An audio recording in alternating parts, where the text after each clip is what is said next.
సింగరేణి అధికారుల బెదిరింపులకు భయపడేది లేదు. కార్మికుల హక్కుల కోసం పోరాటం కొనసాగుతుంది. జనసేన నేత ఆర్కే సాగర్. నమస్కారం, జేఎస్పీ మార్నింగ్ న్యూస్ కి స్వాగతం. ఈ రోజు ప్రధాన వార్త. సింగరేణి కార్మికుల సమస్యల పరిష్కారం కోసం జరుగుతున్న పోరాటం మరింత ఉధృతమవుతుంది. కార్మికుల హక్కులు సంక్షేమం కోసం ఎంతటి ఒత్తిళ్లు ఎదురైనా వెనక్కి తగ్గేది లేదని జనసేన పార్టీ తెలంగాణ రాష్ట్ర ప్రధాన కార్యదర్శి ఆర్కే సాగర్ స్పష్టం చేశారు. గోదావరి కనిలో మీడియాతో మాట్లాడిన ఆయన సింగరేణి యాజమాన్యం తీరుపై తీవ్ర అసంతృప్తి వ్యక్తం చేశారు. సింగరేణి సంస్థలో పనిచేస్తున్న కార్మికులు ఎన్నో సమస్యలను ఎదుర్కొంటున్నారని వాటి పరిష్కారం కోసం జనసేన పార్టీ నిరంతరం పోరాటం చేస్తుందని ఆర్కే సాగర్ తెలిపారు. కార్మికులు ఎదుర్కొంటున్న సమస్యలను ఇబ్బందులకు కదలకుండా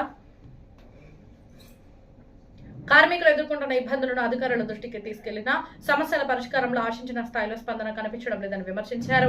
కార్మికుల హక్కుల కోసం గళం విప్పుతున్న వారిపై ఒత్తిళ్లు తీసుకురావడం, బెదిరింపులకు పాల్పడటం ప్రజాస్వామ్య స్ఫూర్తికి విరుద్ధమని ఆయన పేర్కొన్నారు. ఎలాంటి బెదిరింపులు వచ్చినా జనసేన పార్టీ భయపడదని, కార్మికుల పక్షాన చివరి వరకు నిలబడుతుందని స్పష్టం చేశారు. సింగరేణి యాజమాన్యం కార్మికుల సంక్షేమాన్ని అత్యంత ప్రాధాన్యతగా తీసుకోవాలని, ఉద్యోగ భద్రత, పని పరిమితులు, ఆరోగ్య రక్షణ, సంక్షేమ పథకాల అమలు, పెండింగ్ సమస్యల పరిష్కారంపై వెంటనే చర్యలు చేపట్టాలని ఆయన డిమాండ్ చేశారు. కార్మికుల కుటుంబాల సంక్షేమాన్ని దృష్టిలో ఉంచుకుని అన్ని సమస్యలను సానుకూలంగా పరిష్కరించాలని సూచించారు.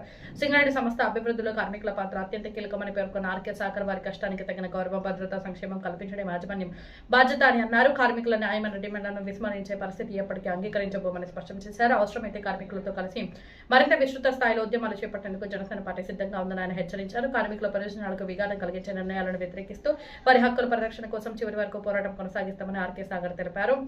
సింగరేణి కార్మికుల సమస్యలపై జనసేన పార్టీ తన పోరాటాన్ని కొనసాగిస్తుందని మరోసారి స్పష్టం చేసిన ఆర్కే సాగర్ వ్యాఖ్యలు ప్రస్తుతం రాజకీయ కార్మిక వర్గాల్లో చర్చనీయాంశంగా మారింది. ఈ అంశంపై మరిన్ని తాజా అప్డేట్స్ కోసం జేఎస్పీ మార్నింగ్ న్యూస్ ను వీక్షిస్తూ ఉండండి. ధన్యవాదాలు.